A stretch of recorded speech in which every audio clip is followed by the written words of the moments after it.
I'm gonna turn off my video as well.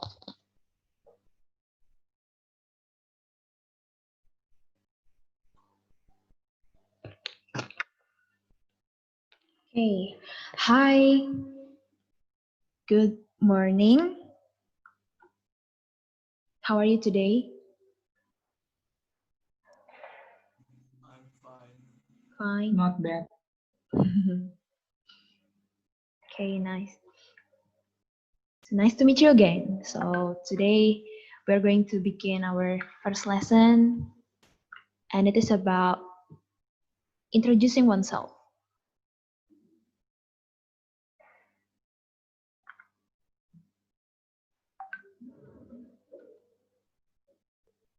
Okay, I would like to remind you that in this class you have to respect each other.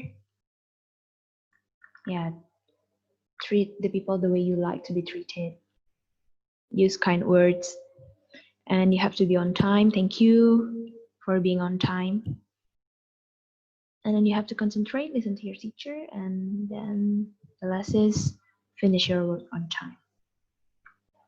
Okay, so let's begin with the learning outcome. So by the end of this chapter, you are expected to be able to identify the social function of introducing oneself and others, responding to questions and statements about introducing oneself and others, write a personal information, and also demonstrate a monologue about personal identification.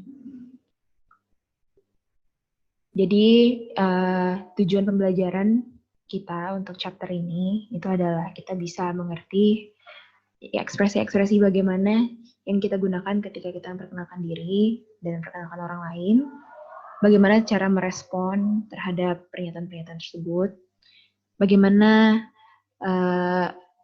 kita menulis sebuah personal information, dan bagaimana kita mendemonstrasikan sebuah monolog ketika kita diminta untuk memperkenalkan diri.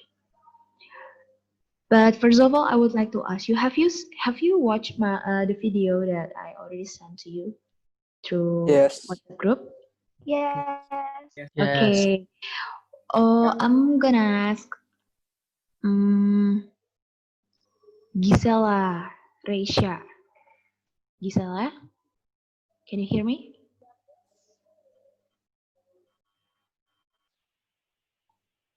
Gisela, hello?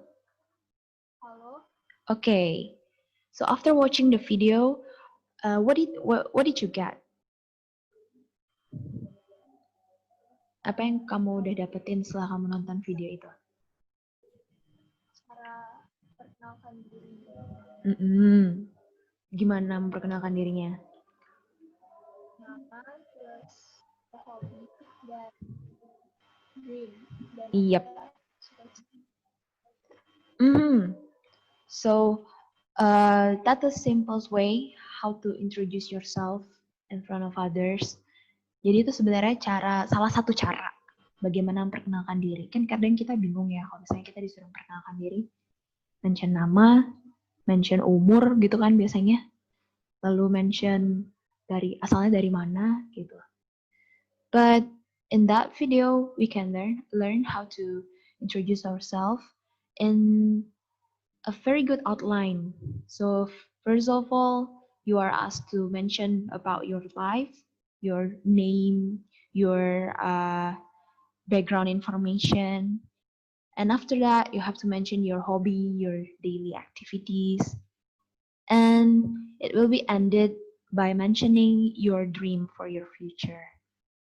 Jadi sebenarnya 3 hal itu saja yang sudah masuk di dalam sebuah perkenalan diri, itu sudah informasinya udah lengkap seperti itu. Okay, I'm gonna talk about the identity phenomena. So in this era, kita benar-benar menghadapi banyak banget ya sosial media dan sebagainya yang sudah memberikan contoh-contoh atau teladan-teladan yang ada yang positif, ada yang negatif soal identitas, kan? Dari YouTuber, dari selebgram dan lain sebagainya gitu. But you have to put this on your mind that your identity connects to your authority. Do you remember the prodigal son story? Masih ingat tentang perumpamaan anak yang hilang nggak? Atau yang belum tahu nanti bisa dibaca di Lukas ya. Luke 15. Itu bicara tentang identitas. So, it is so important for us to lebih mengenal lagi siapa diri kita sebelum kita mencoba untuk mengenal orang lain dan memahami orang lain. Kita belajar untuk memahami diri kita sendiri, apa yang kita suka, hobi apa yang kita biasa lakukan, dan itu menyenangkan buat kita. Apa yang menjadi impianmu? Nah, itu juga penting banget yang harus kalian ketahui. Kalian bisa baca juga di Amsal dan juga di Mazmur. Nanti slideshow ini Miss sudah kirim di TD Smart, kalian bisa akses dari sana. So the question is, what is your first impression? Impression tentang apa nih? Impression tentang diri kamu sendiri. Impression tentang keluarga kamu, anggota keluarga kamu. Impression tentang teman-teman baru kamu di kelas. Pasti semua orang punya impresi mereka masing-masing. Okay, we move on to the next slide. Okay, this is the mind maps. So we are learn how to introduce ourselves, including the grammar and also the cultural awareness. Tentang kebudayaan, bagaimana sih cara orang Barat memperkenalkan diri gitu. Sama nggak sih dengan yang di Indonesia dan sebagainya. Okay, just like what your friend said before, that we can learn from this video about how to introduce ourselves by mentioning about our life, our hobby, and also our dreams. Okay, what information do we usually share when introducing ourselves? Firstly, pasti kita menyebutkan nama, ya kan? Hi, I'm Rudy. I'm Rudy Hartono. You can call me Rudy. That's for informal situation. But for formal situation, lebih lengkap lagi ya dan lebih sopan lagi bahasanya. I introduce myself. My name is Rudy Hartono. You can call me Rudy, for example. And then mentioning your occupation. I'm a student. I'm an architect. Okay. Ini penting banget nih tentang artikel, ada ada en, ya kan? Ketika noun atau kata benda yang digunakan setelah artikel itu adalah huruf hidup, maka menggunakan en, huruf vokal gitu ya. Kalau yang konsonan dia menggunakan ini Miss sifatnya mengingatkan kembali, biar nggak lupa. I'm from Canada. Jangan tanya dengan where are you come from ya, tapi where do you come from? Kalau tanpa kata kerja come, kamu tanyanya where are you from? I was born in Jakarta, but I grew up in Semarang. Sorry agak ribet di luar. Saya, Miss. Tutup videonya, tutup pintunya, Mister. Okay, thank you. Okay, next, the origin address, mentioning your address. I live in, I live at. So what's the difference between in and at? If you use the name of the city or something that sifatnya tuh regional gitu ya, lebih luas. You have to use in. I live in Denpasar. I live in Jimbaran, because that's not a specific address. But if you want to mention your specific address, you have to use preposition at.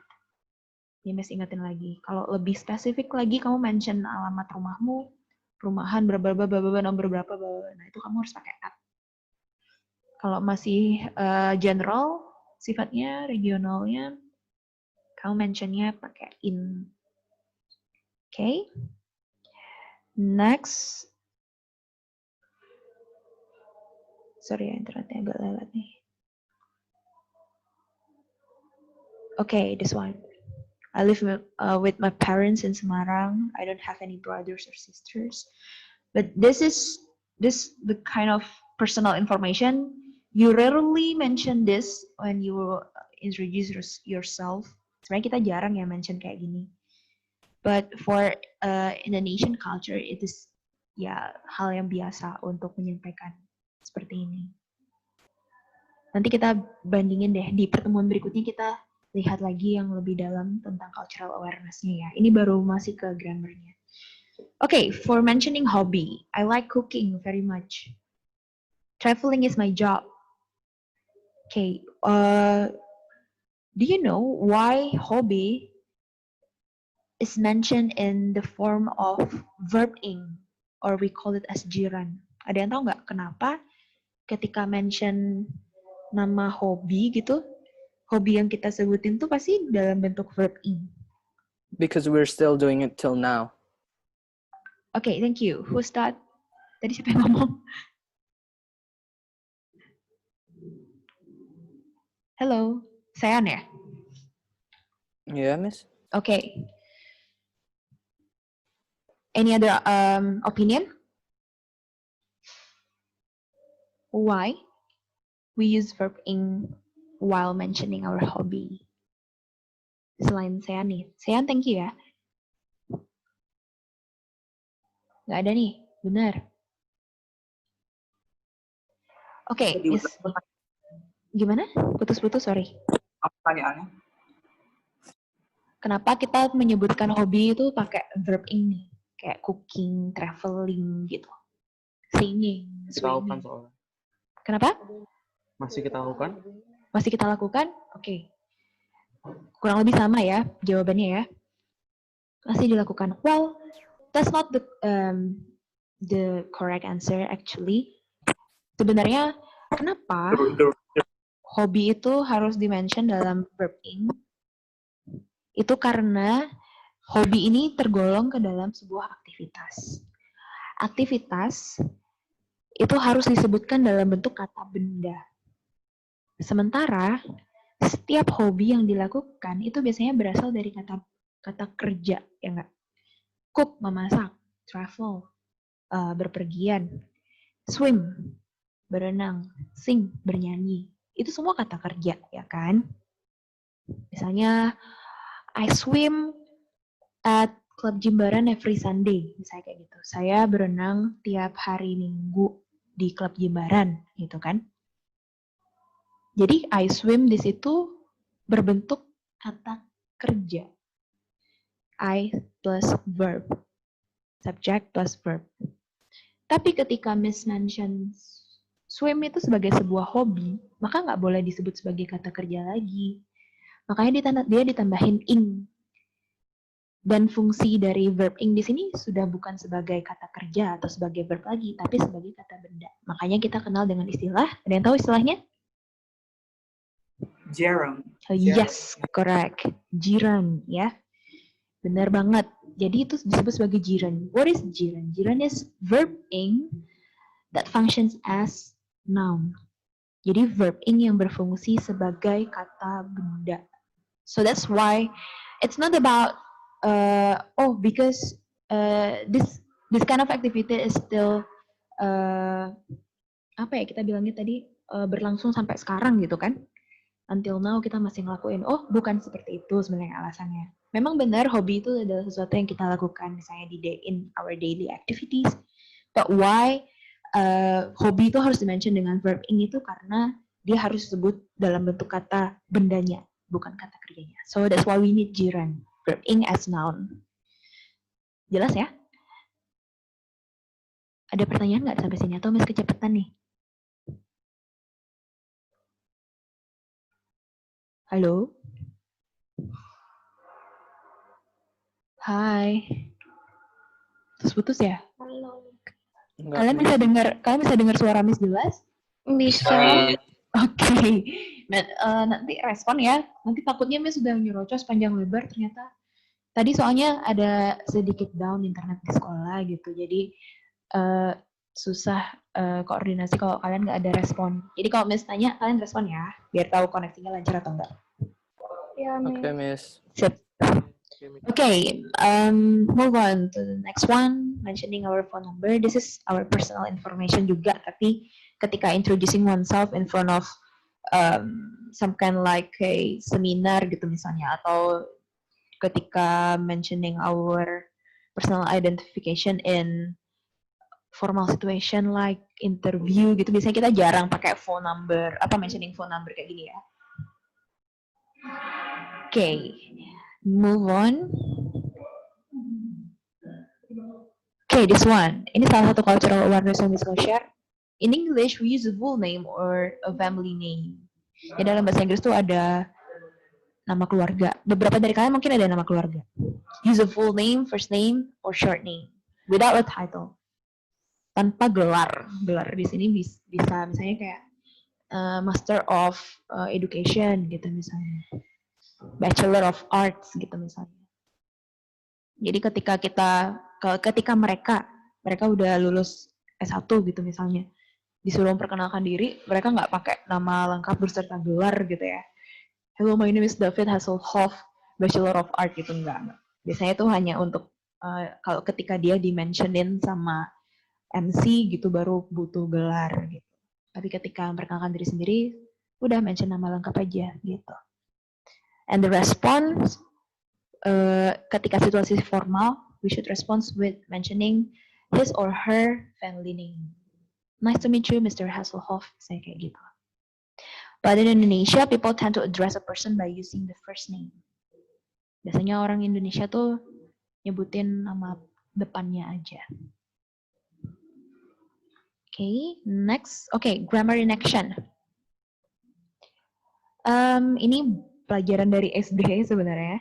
Tapi di awal kelas 10 memang harus diingatkan kembali ke kalian. So, this is about how to use to be as a linking verb. To be itu apa? Masih ingat nggak? What is to be, guys? Kata sambung. Kata sambung. Ya, ditranslate dari linking verbnya memang artinya kata sambung gitu ya. But can one of you mention the function of to be? Fungsi dari to be. Ada yang tahu nggak? Kenapa harus ada to be? Nah, kenapa nggak langsung Ainisma Apsari gitu? Kenapa harus pakai to be ya di situ? Ada yang tahu kenapa?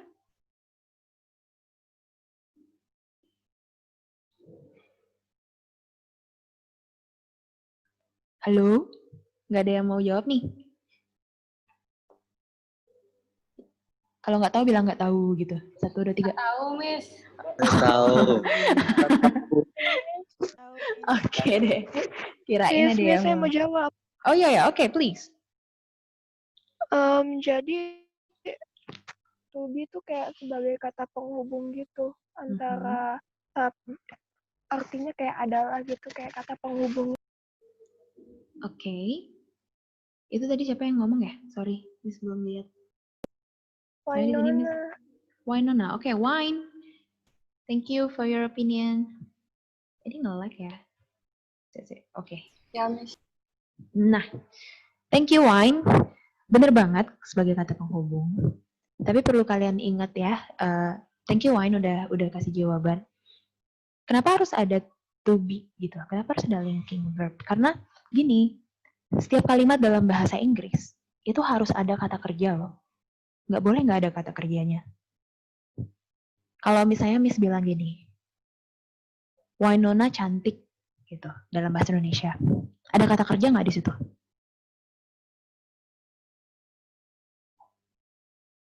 Winona. Ada.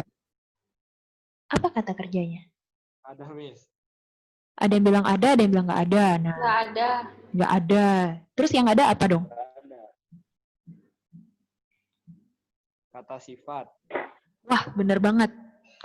Jadi setelah Winona cantik gitu kan, kata cantik di situ bukan sebagai kata kerja dong, tapi sebagai kata sifat.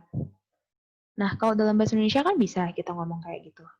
Langsung dari subjek ke kata sifat gitu ya. Tapi kalau dalam bahasa Inggris nggak boleh.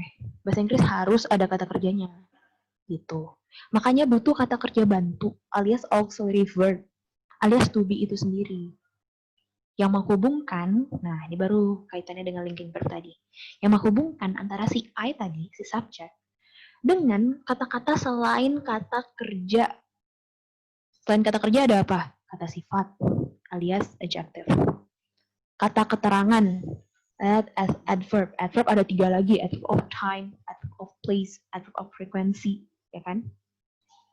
Terus setelah itu, selain kata sifat, ada adverb kata keterangan, ada kata benda, alias noun. Jadi ada adjective, noun, adverb. Kalau sebuah kalimat itu nggak ada kata kerjanya, tapi yang ada cuma adjective, noun, adverb, maka dia membutuhkan kata kerja bantu alias auxiliary verb, alias yang di sini kita pelajarin linking verb ini, gitu. Nanti kita lebih dalam lagi belajar tentang fungsinya to be, alias auxiliary verb ini. Is, am, are yang bentuk present, was, were untuk yang bentuknya past, ya kan? Itu semua kita gunakan juga untuk menghubungkan antara subjek dengan verb ketiga. Nanti muncul lagi di pelajaran passive voice. Gitu. Jadi auxiliary verb alias to be ini salah satunya itu berfungsi sebagai linking verb, menghubungkan antara subjek dengan adjective, noun, or adverb. Kenapa? Sekali lagi, linking verb di sini berfungsi sebagai verb. Karena setiap kalimat dalam bahasa Inggris harus ada kata kerjanya. Gitu. Oke. Jelas ya? Kalau Miss bilang, Miss Isma pergi ke pasar. Pergi itu kan sudah sebagai kata kerja. Jadi kalau ditranslate ke dalam bahasa Inggris, Miss Isma goes to the market gitu, every day gitu. Tiap hari Miss Isma pergi ke pasar. Kata goes di situ udah sebagai verb kan. Jadi nggak perlu lagi ada tambahan kata kerja bantu seperti to be. Tapi kalau Miss Isma bilang, Miss Isma dulunya adalah seorang siswa di SMA 1 Kute. Jadi Miss Isma bilangnya kayak gini, Miss Isma was a student. Was di situ berfungsi sebagai to be tadi, menghubungkan antara Miss Isma dengan keterangan waktu. Was a student, menghubungkan antara Miss Isma dengan student tadi, kata benda. Itu. Oke, jadi nggak perlu lagi ada verb di situ karena sudah ada kata kerja bantu. Kecepatan nggak Miss jelasin? Kalau kecepatan bilang ya. Okay, next. This one. Okay, this is about to have. I have a good job, I have a car. Nah, yang kayak gini jangan sampai ketukar kalau dia pakai she, he, it, menggunakan has untuk positive statementnya. Kalau di kalimat tanya, itu kembali lagi menggunakan have karena sudah ada das di depannya. Kalau yang lain tetap pakai have. Ini hal yang sudah sering kalian lakukan. Jadi Miss cuma mengingatkan kembali. Okay. This one is very important. You have to recognize the subjective pronouns. What is pronouns? Tadi ada noun, kata benda. Sekarang ada pronouns. What is pronoun? Replacement for nouns. Replacement for nouns? Yes. Any other opinion? Tadi Sean lagi ya. Thank you, Sean. Ini catat loh, yang aktif-aktif. Tenang aja. Miss, Mhm. to dia sebagai kata ganti subjeknya gitu, Miss. Yap, kata ganti subjek. Thank you, Samuel. Boleh jawab, Miss? Please. Replace a noun in sentence. Replace the noun in sentence. Yap. Kalau misi simpulkan jawabannya si Sean, Dimas, sama si Samuel tadi sama loh ya. Jadi fungsinya sebagai kata ganti orang. Jadi bahasa Indonesia dari pronoun itu kata ganti orang. Contohnya di sini, subjective pronouns ada she, he, it, ya kan? Ayu, Dewi. Biasanya kalau Ayu, Dewi, she, he, it ini berfungsi sebagai subjek. Tujuannya apa? Supaya nggak mention nama orang satu-satu gitu kan. Objective pronouns. Nah, kalau objective pronouns itu sebagai objek. Mary saw him. Him ini refer ke siapa? Bisa refer ke orang yang Mary kenal gitu ya. Okay, next. Okay, ini juga tergolong ke dalam pronoun. Possessive before a noun and possessive after a noun. Ini pengganti to have tadi. Jadi kalau tadi kalian bilang misalnya she has a red bag. Dia memiliki sebuah tas merah. Kalau Miss menunjukkan ke barangnya, jadi Miss bisa bilang this is her bag. Kemudian kalau Miss sebutkan possessive after a noun, this bag is hers. Gitu. Jadi fungsinya sama, menunjukkan kepunyaan, tetapi letaknya berbeda. Kalau before a noun itu harus ada kata benda yang disebutin. Kayak this is my book. Book here is as a noun, referring to the possessive expression. This book is mine. Kalau pakai mine, hers, his, theirs, yours, ours, itu nggak perlu lagi kata bendanya. Miss mau tanya, Miss. Please. Itu dua-duanya, walaupun dia pakai beda, tetap sama kan fungsinya? Yap, fungsinya sama, cuman terserah. Misalnya kayak ini kelas kalian nih, Miss ada di kelas kalian. Miss bilang, this is our classroom, gitu kan. Tapi kalau Miss nggak mau mention classroomnya, this is ours, gitu. Tapi ketika Miss bilang ours, kalian udah refer di kepala kalian, oh yang Miss maksud itu adalah ruang kelas yang tadi di-mention sebelumnya. Jadi possessive after a noun itu biasanya orang yang diajak bicara atau lawan bicara kita itu sudah tahu benda mana yang dimaksud, gitu. Oke. Miss, saya mau tanya, Miss. Please. Kalau misalnya berarti pronoun sama noun berarti pronoun sama subjek itu bisa dipakai dengan maksudnya cara makainya itu sama gitu, Miss. Atau di saat mana kita harus pakai pronoun, di saat mana kita harus pakai subjek. Oke, nice questions. Saat kapan kita pakai pronoun, saat kapan kita pakai subjek. Subjek itu selalu ada di awal kalimat. Oke, I, you, they, we, she, he, it. Itu biasanya di awal-awal kalimat.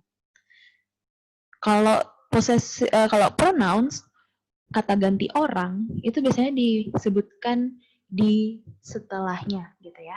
Kalau pronoun yang sebagai subjek tadi, itu disebutkan di depan kalimat. I, you, they, we, she, it. Tapi kalau possessive before a noun, possessive after a noun, terus pronoun as an object, gitu kan. Kayak tadi, Mary saw him. Him itu pasti di-mention setelah kata kerja.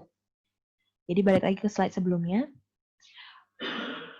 Objective pronoun ini biasanya disebutkan setelah kata kerja.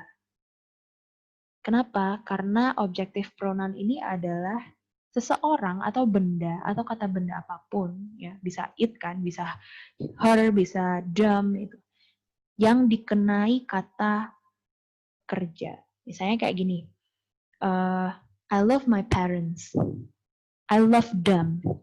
Them di situ, my parents di situ adalah objek yang dikenai kata kerja sebelumnya yaitu love. Siapa yang dicintai? Oh, orang tuanya si dia gitu. Paham ya? Ini fungsi dari objective pronoun. Kalau subjective pronoun ya bentuknya gampang aja, di depan dia letaknya semuanya.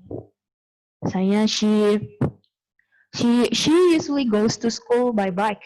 Kayak gitu. Dia biasanya pergi ke sekolah dengan menggunakan sepeda. Dia yang melakukan gitu. Jadi kalau ini yang dilihat, ini yang melihat gitu. Si Mary ini yang melihat, him ini yang dilihat. Jadi beda ya, subjektif sama objektif. Namanya juga objek, ya kan? Yang dikenai kata kerja. Kalau ini yang melakukan. Gitu. Mary di sini bisa diganti nggak? Bisa. Bisa diganti dengan apa? Diganti dengan she. Makanya kalau Miss bilang she saw him. Jadi she ini refer ke siapa? Ya refer ke Mary. Gitu. Jadi Mary ini bisa diganti. Miss. Gimana? Tanya. Berarti dalam satu kalimat tuh bisa jadi ada subjective pronoun sama objective pronoun jadi satu dong? Iya, bener banget. Tergantung kata kerjanya sekarang. Ada beberapa kata kerja yang tidak bisa ada objek Misalnya menangis, ya kan? Saya menangis, gitu. Saya melakukan, ya kan? Ada objeknya nggak di situ? Nggak ada kan? Kemudian kata kerja apalagi ya? Tertawa gitu misalnya, tersenyum gitu. Kan nggak ada objek.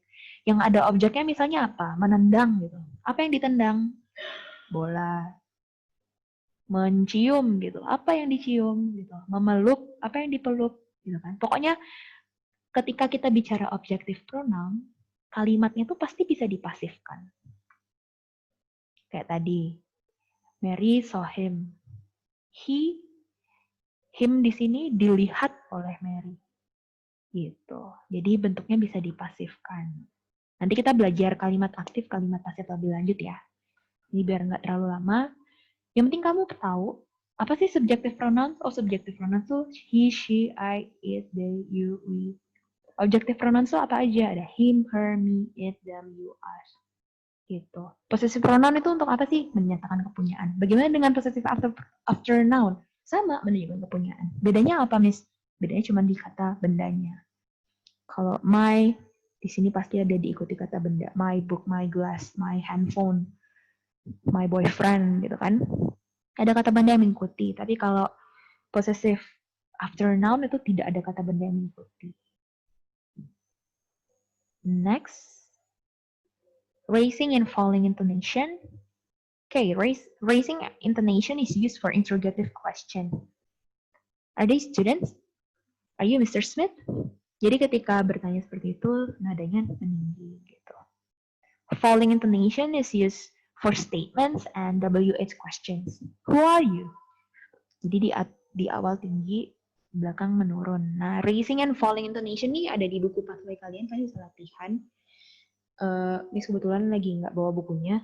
Jadi nanti kalian bisa buka di buku pathway kalian tentang bagian expressing falling intonation, raising intonation.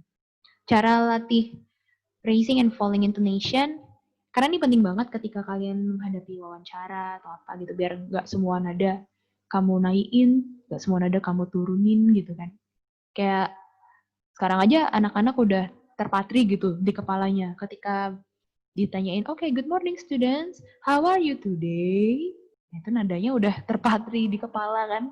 Terus dijawabnya, I'm fine, thank you. And you? Gitu. Nah, itu udah raising and falling intonation yang kurang tepat gitu. Jadi nanti dilatih, caranya ngelatih, buka Google Translate aja, ketik bahasa Inggrisnya di situ, terus di play aja, dengerin Mbak Google yang ngomong. Kalian bisa ikutin itu, atau nonton film, pasti. Nonton film tuh banyak manfaatnya. Asal dipakai untuk belajar, jangan dipakai nontonnya doang. Okay, next. Question words. We use question words to ask certain types of questions. We often refer to them as WH words because they include the letters WH.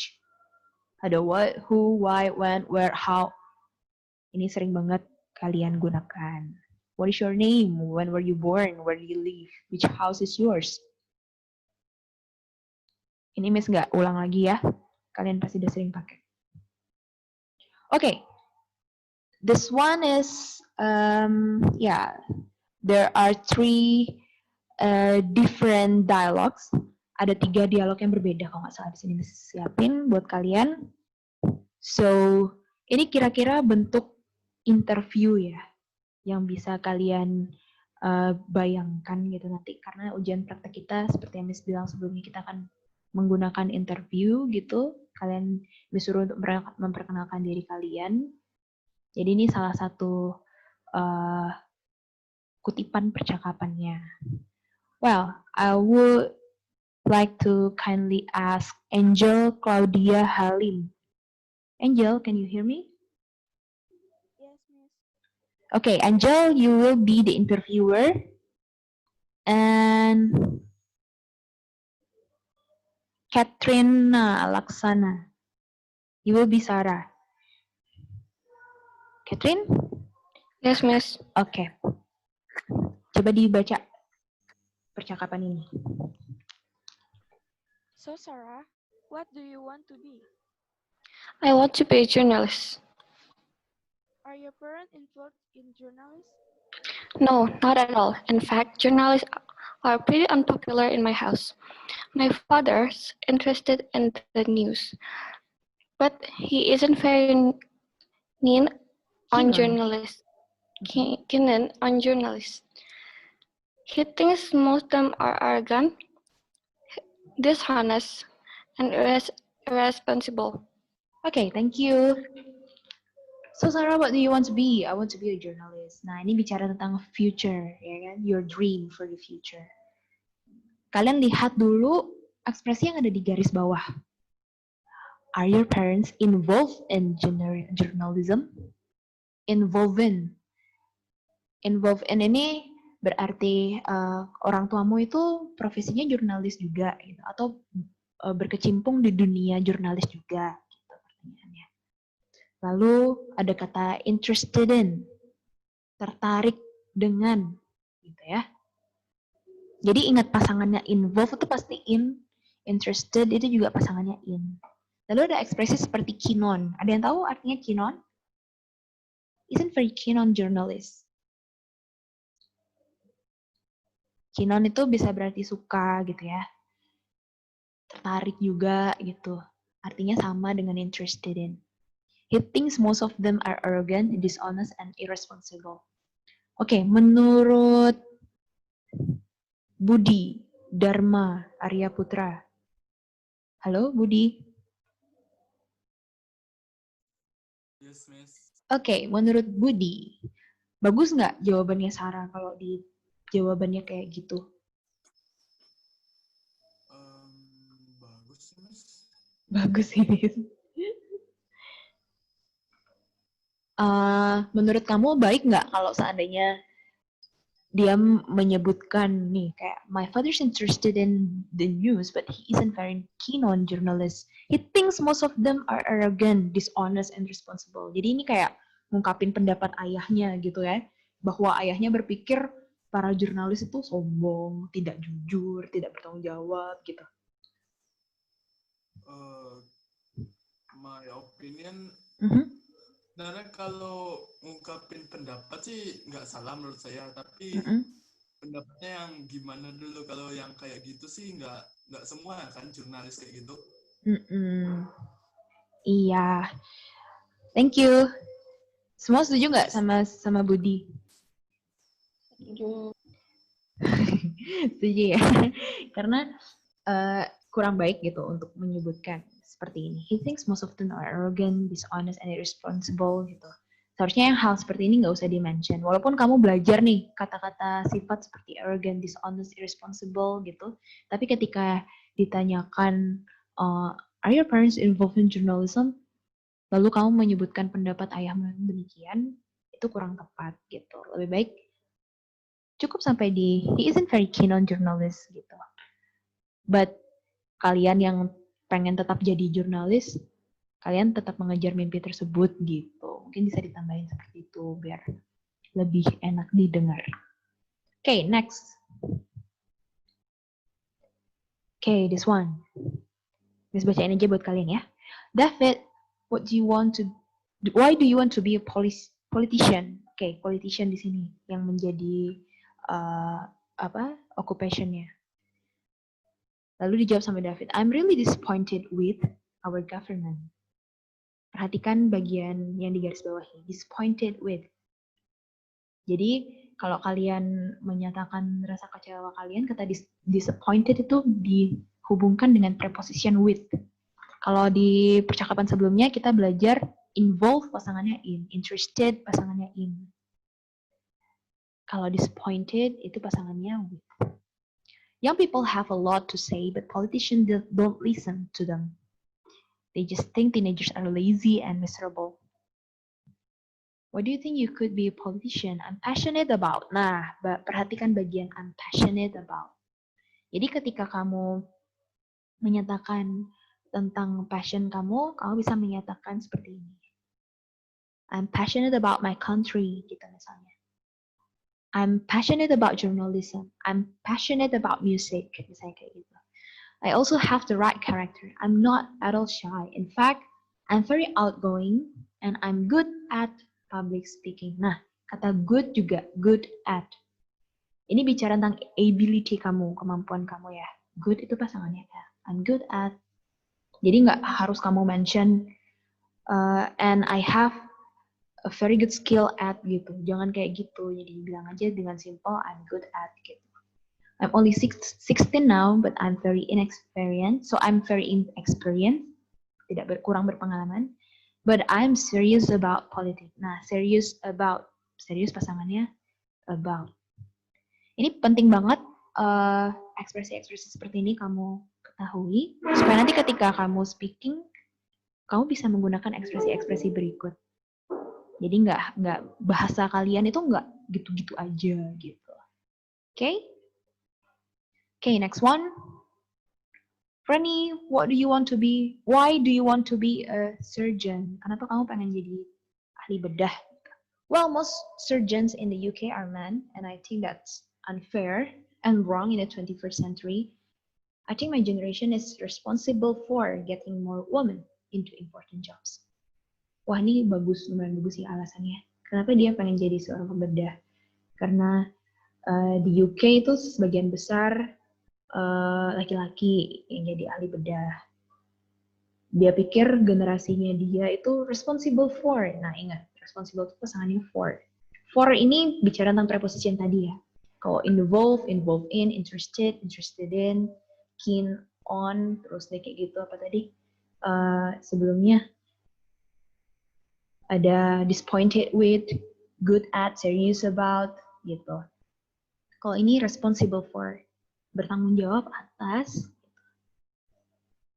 What special qualities do you think you need to be a surgeon?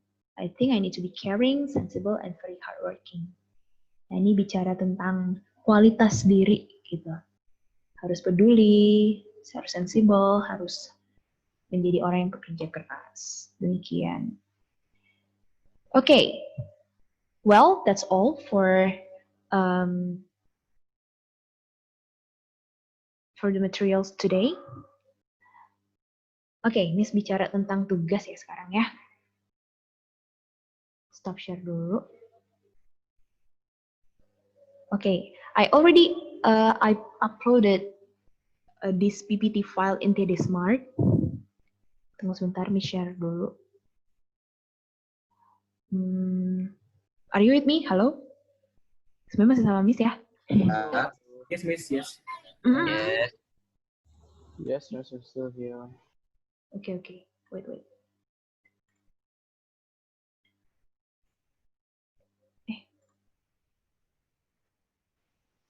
Sorry, sabar.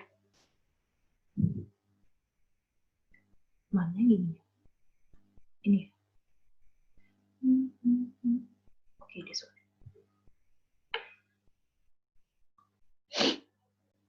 Okay, gini guys. Semua bisa lihat screen-nya, Miss? It hasn't show up yet, Miss. Yes, Miss. There's only the wallpaper, the Nasdaq logo. Wait 1 second. It haven't showed up yet.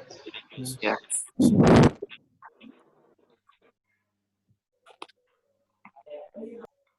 This one. Yes. Yes. Okay, it's I already already uploaded the material here. So just proceed to the Smart and then click materials and then click this one, introducing oneself, grade 10. Okay. You may download the file, and after you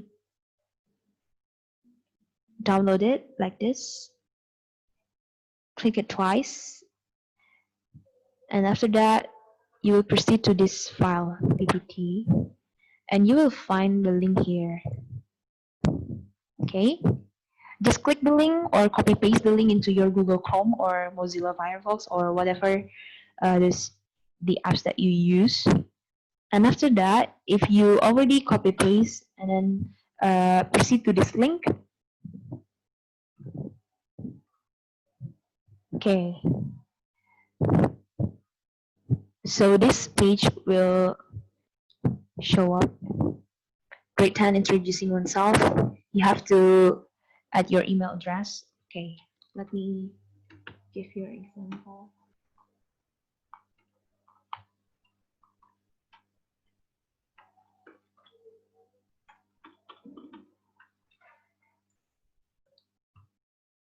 Oke, klik pen IPA. Masih bisa lihat ya semuanya ya? Bisa. Masih, Okay. Miss. So I will proceed to the next section. Okay, you have to make a brief personal identification about your life, about your hobby, and about your dream.